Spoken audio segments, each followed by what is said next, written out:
আকাশের সূর্যটা যেদিন মাথার কাছে চলে আসবে, জমিনটা তামার জমিন হয়ে যাবে। সূর্যের তাপে মাথার মগজগুলো ভাতের মাড়ের মতো গলে গলে নাকের ছিদ্র কানের ছিদ্র দিয়ে টপ টপ করে বেয়ে বেয়ে নিচে পড়বে।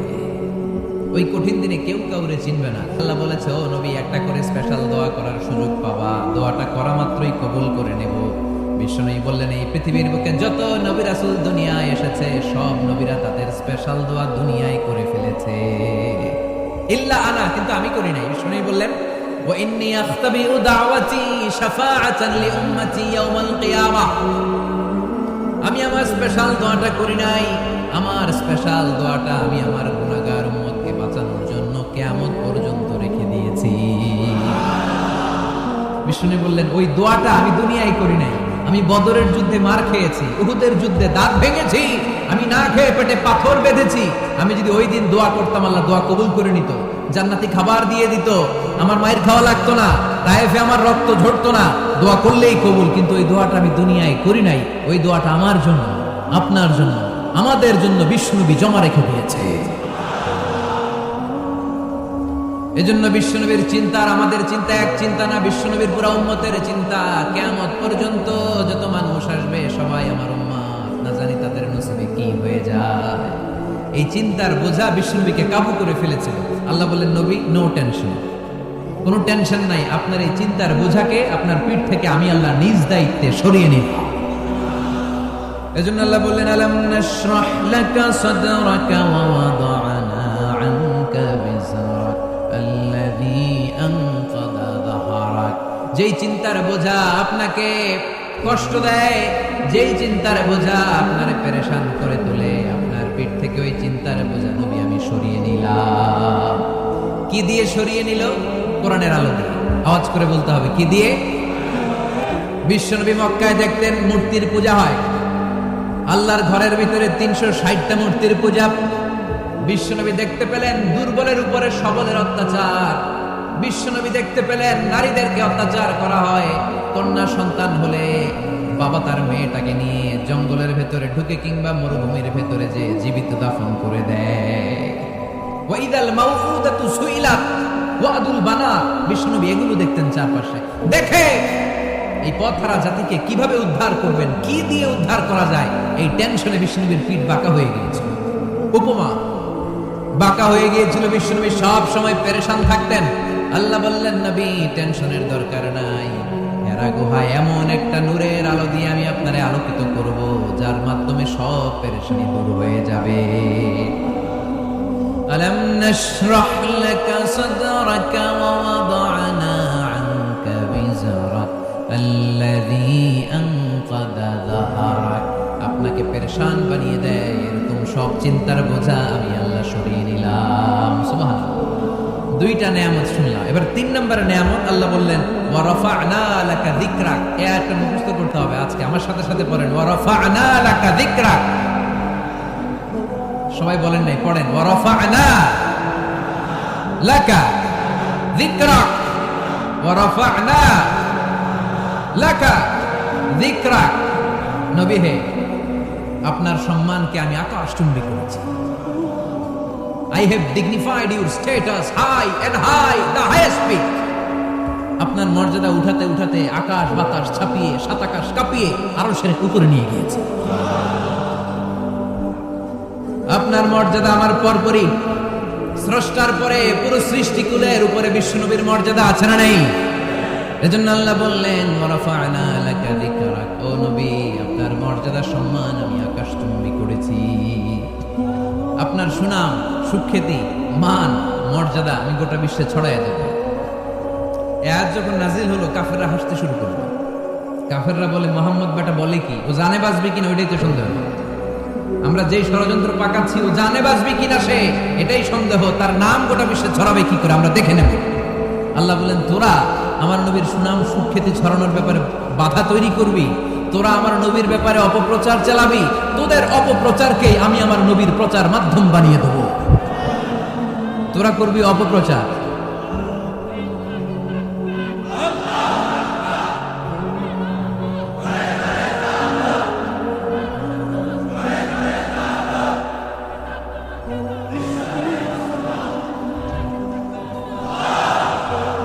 তোদের অপপ্রচারকে আমি আমার নবীর জন্য প্রচার মাধ্যম বানিয়ে দেব।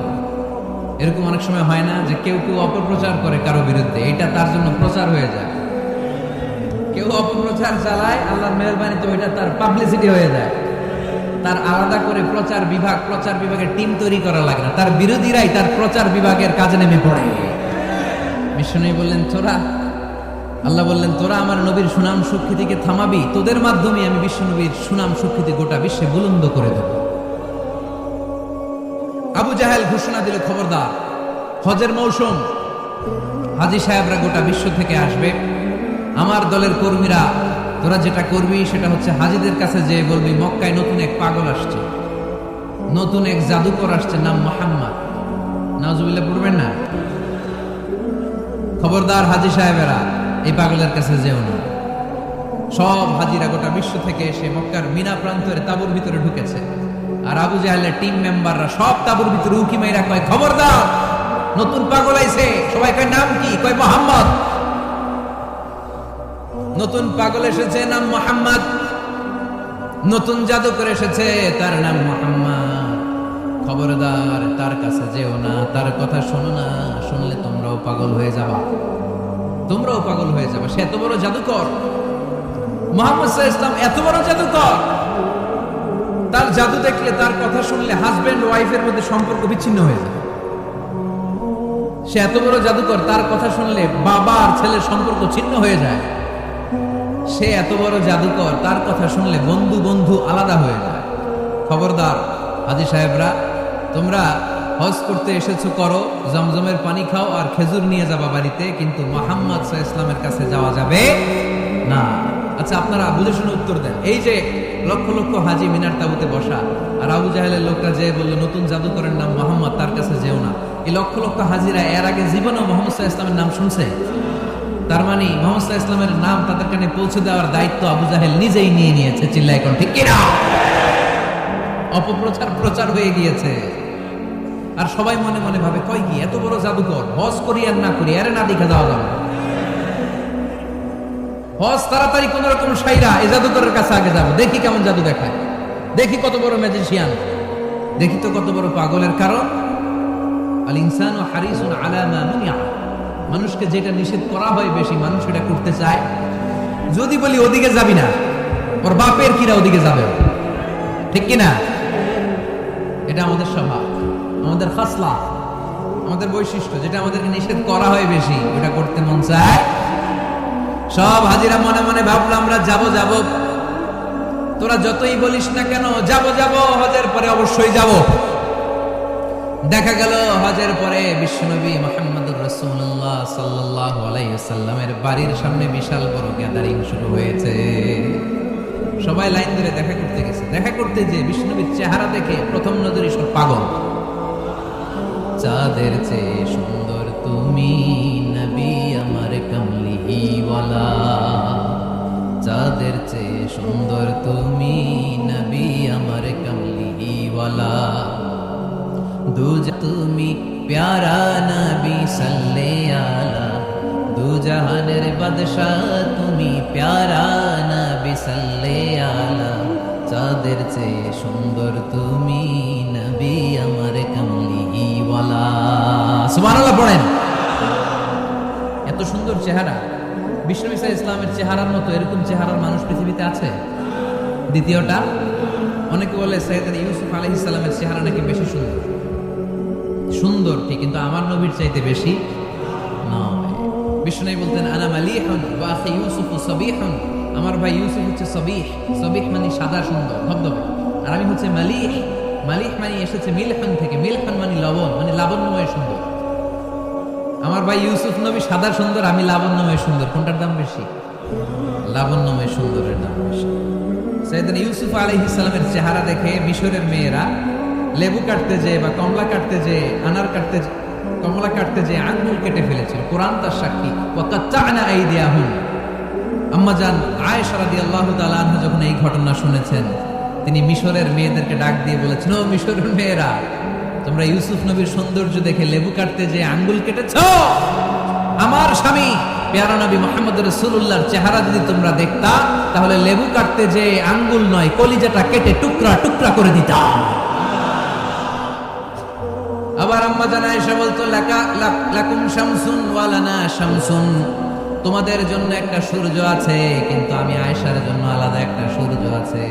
তোমাদের সূর্যটা প্রতিদিন সকালবেলা পূর্ব আকাশে উদিত হয়ে গোটা দুনিয়াটারে আলোকিত করে দেয়, আর আমার সূর্যটার নাম হলো মুহাম্মদ সাল্লাল্লাহু আলাইহি ওয়াসাল্লাম। মসজিদে নববীতে এশার নামাজের পরে আমার সূর্যটা আমার ঘরে উদিত হয়। তোমাদের সূর্য সকালবেলা পূর্ব আকাশে উঠে গোটা দুনিয়াটারে আলোকিত করে, আমার সূর্য মুহাম্মদ এশার নামাজের পরে আমার ঘরের ভেতরে যখন উকি দেয় আমার পুরো ঘরটারে আলোকিত করে দেয় কে? এত সুন্দর চেহারা ছিল, ওনার চেহারার নূর দিয়ে হারানো সুই খুঁজে পেয়েছে বিশ্বনবীর স্ত্রীরা। চিল্লায় করে আল্লাহু আকবার। বিশ্বনবীর চেহারার সৌন্দর্যের সাথে কারো সৌন্দর্যের কোনো মিল হবে? No comparison with our beloved prophet Muhammad sallallahu alayhi wasallam. Whether it's the fitness, whether it's the appearance, whether it's the status, no comparison with our prophet. এটা ফিটনেসের দিক থেকে হোক, এটা চেহারার সৌন্দর্যের দিক থেকে হোক, এটা কণ্ঠস্বরের ঝংকারের দিক থেকে হোক, সম্মান আর মর্যাদার দিক থেকে হোক, আমার নবীর সম্মানের ধারে কাছেও সম্মান পৃথিবীর কারো হতে পারে না। চিল্লায় বলেন ঠিক কিনা? এজন্য আল্লাহ বললেন ওয়া রাফা'না লাকা যিকরাক, নবী আপনার সম্মান বাড়াতে বাড়াতে আমি আকাশচুম্বী করেছি। লোকজন সব যে বিশ্বনবীর দরবারে লাইন ধরেছে, হাজিরা সব বিশ্বনবীর কাছে যে চেহারা দেখেই উপকার, বাকি জিনিস তো পরে। অনেকে আছে না চেহারা দেখলেই মানুষ পাগল হয়ে যায়, আছে না নাই? চেহারা দেখেই পাগল, চেহারা দেখেই পাগল। তারপর তারা মিলাতে লাগলো, মিনার তাবুতে আবু জাহেলের কর্মীরা ঘোষণা দিয়েছিল এলাকায় মুহাম্মদ নামে পাগল এসেছে। তারা মিলায় দেখে না, এই মহামানব কোনোদিন পাগল হতে পারে না, কারণ পাগলের চুলগুলো থাকে উস্কো খুস্কো, ঠিক কিনা? আমার নবী সাল্লাল্লাহু আলাইহি ওয়াসাল্লামের চুল উস্কো খুস্কো ছিল, কত সুন্দর চুল আঁচড়ে রাখতেন, জাইতুনের তেল দিতেন, আতর ঢেলে মাথার শীতের মধ্যে ঢেলে দিতেন, কপাল বেয়ে বেয়ে পড়তো, আর যেখানে সেজদা দিতেন সেজদার জায়গা আতরের ঘ্রাণে আমোদ হয়ে যেত। হাতের তালুতে পারফিউম মাখতেন, আর মানুষের সাথে মুসাফা করলে যার সাথে মুসাফা তার হাতের সাথে নবীর ব্যবহৃত পারফিউমের ঘ্রাণ ছুটে যেত, এত পরিচ্ছন্ন ছিল। তারা বিশ্ব নবীর চেহারার সাথে আবু জাহেলের বক্তব্যের মিল খুঁজে পায় না। তারা বলে না, এই লোক কখনো পাগল হতে পারে না। পাগলের চুল থাকে উস্কো খুস্কো, জামা থাকে ছেঁড়া ফাড়া, গায়ের মধ্যে থাকে ময়লা। পাগল কখনো দাঁত মাজে না, কিন্তু বিশ্বনবীর মুচকি হাসির ফাঁক দিয়ে দাঁতের দিকে তাকালে মানুষগুলো সব পাগল হয়ে যায়। স্মাইল দিতেন বিশ্বনবী, স্মাইল, মুচকি হাসি, তাবাসসুম।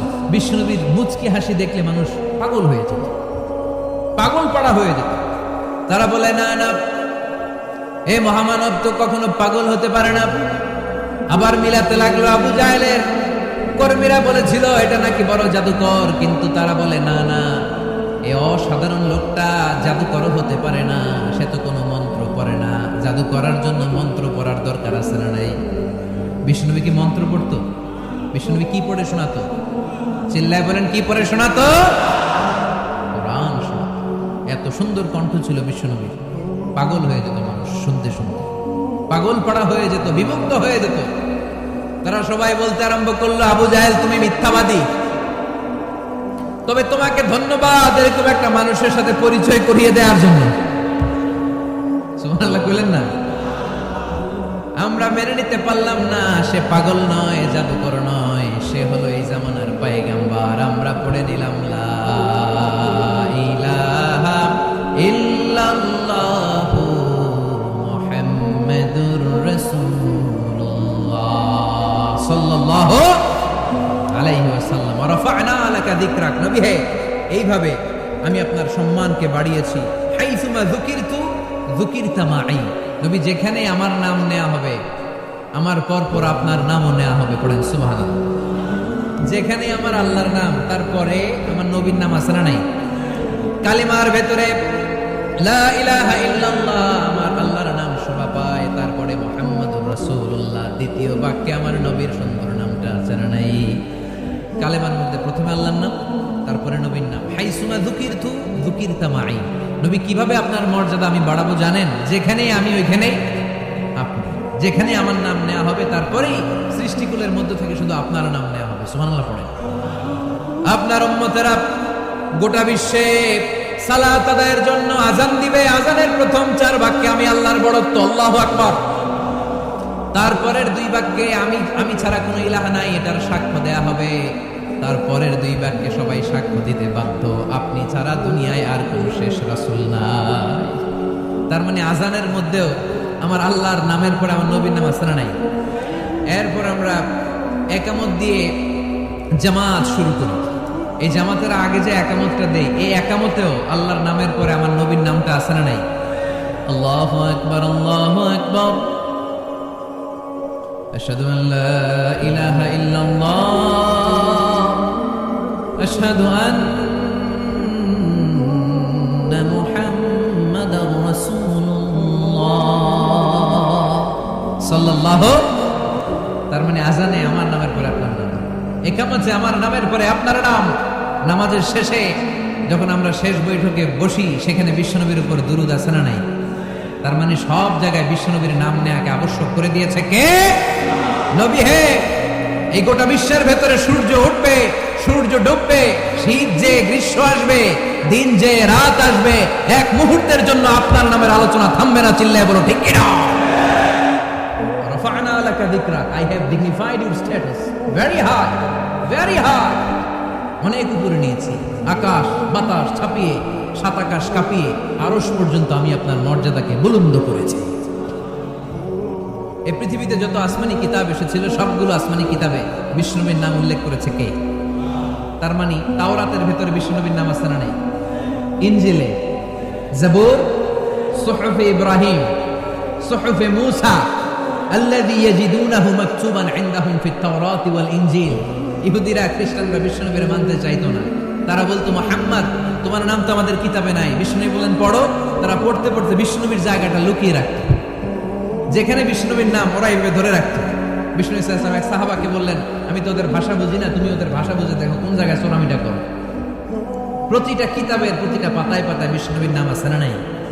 সাইয়েদনা আদম আলাইহিস সালাম থেকে শুরু করে ঈসা আলাইহিস সালাম পর্যন্ত যত নবী এসেছে, সব নবী সুসংবাদ দিয়েছে যে একজন নবী আসবে, যে নবী আসার মধ্য দিয়ে এই আম্বিয়া আলাইহিমুস সালাম পৃথিবীতে আসার যে ধারাবাহিকতা, এই সিলসিলা, এই চেইনকে আল্লাহ তাআলা কাট অফ করে দিবে। সাইয়েদনা আদম তার বংশধরদেরকে বলেছে, নূহ আলাইহিস সালাম তার প্রজন্মকে বলেছে, ইব্রাহিম আলাইহিস সালাম তার জেনারেশনকে বলেছে, মূসা আলাইহিস সালাম বনি ইসরাইলকে শুনিয়েছে। সর্বশেষ সাইয়েদনা ঈসা আলাইহিস সালাম এসে বলেছে, ইয়াতি মিন বাদি ইসমুহু আহমদ, আমার পরে এমন এক নবী আসবে, তার নাম, চিল্লায় বলেন, আহমদ বড় বিশ্বস্ত। সে কোন বন্ধু বলো বেশি বিশ্বস্ত? সে কোন বন্ধু বলো বেশি বিশ্বস্ত? কার কাছে মন খুলে দেয়া যায়, কার কাছে প্রাণ খুলে বলা যায়, হওয়া যায় অতি আশ্বস্ত। তার নাম আহমদ বড় বিশ্বস্ত। সুবহানাল্লাহ পড়েন। ইয়াতি মিন বাদি ইসমুহু আহমদ, আমার পরে এমন এক নবী আসবে, তার নাম হবে আহমদ। এই নবীর পরে আর কোন নবী আছে? চিল্লায় বলেন, লা নবিয়্যা বাদি ওয়ালা রাসূলা, আমার পরে কোনো নবীও নাই, আমার পরে কোনো রাসূলও নাই। তবে আমার পরে যদি নবী হওয়ার যোগ্যতা কারো থাকে, আমার উমরে ফারুক নবী হওয়ার যোগ্যতা রাখে। কোন নবী নাই, খাতামুন নবিয়্যিন, আমার পরে কোনো নবী নাই। তার মানে বিশ্বনবীর জীবনে 3 নম্বর নিয়ামত হলো রাফা'না লাকা যিকরাক। মর্যাদা আমি বাড়াতে বাড়াতে বাড়াতে বাড়াতে নবী অনেক উপরে নিয়েছি। আবার আল্লাহ আমাদেরকে ডেকে বললেন, ও ইমানদার বান্দারা শোনো, আমি স্বয়ং আল্লাহ তাআলা আমার ফেরেশতা বাহিনী নিয়ে এই নবীর উপরে স্বয়ং আমি দুরূদ পড়ি। ইন্নাল্লাহা ওয়া মালাইকাতাহু ইউসাল্লুনা আলান নবী ইয়া আইয়ুহাল্লাযীনা আমানু সাল্লু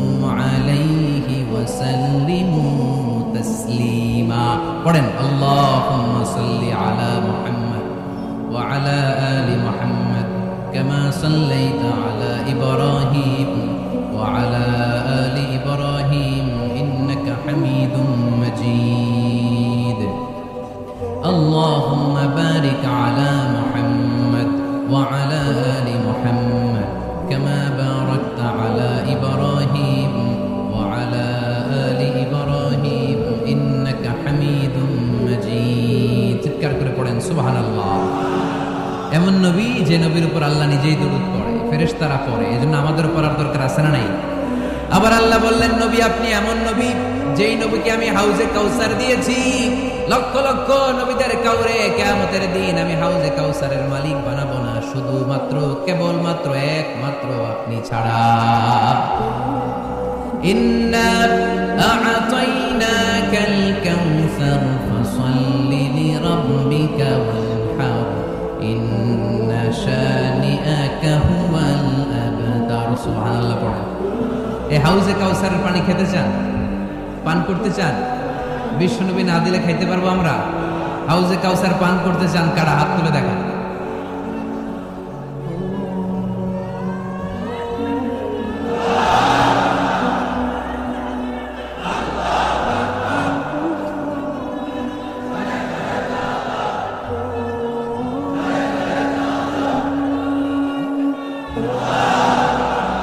আহলা মিনাল আসাল, হাউজে কাউসারের পানি মধুর চেয়েও মিষ্টি।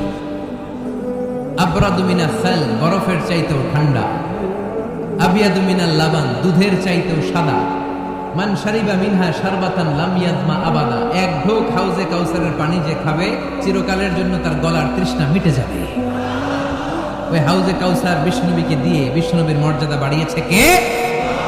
আবার আল্লাহ বললেন নবী পৃথিবীর অনেক নবীকে আমি নৈতিক বিজয় দান করেছি, কিন্তু সবাইকে আমি রাজনৈতিক বিজয় দান করি নাই। আপনাকে আমি এমন নবী করে দুনিয়ার বুকে পাঠিয়েছি, আপনাকে আমি নৈতিক বিজয় দান করেছি, পাশাপাশি রাজনৈতিক বিজয়ও দান করেছি।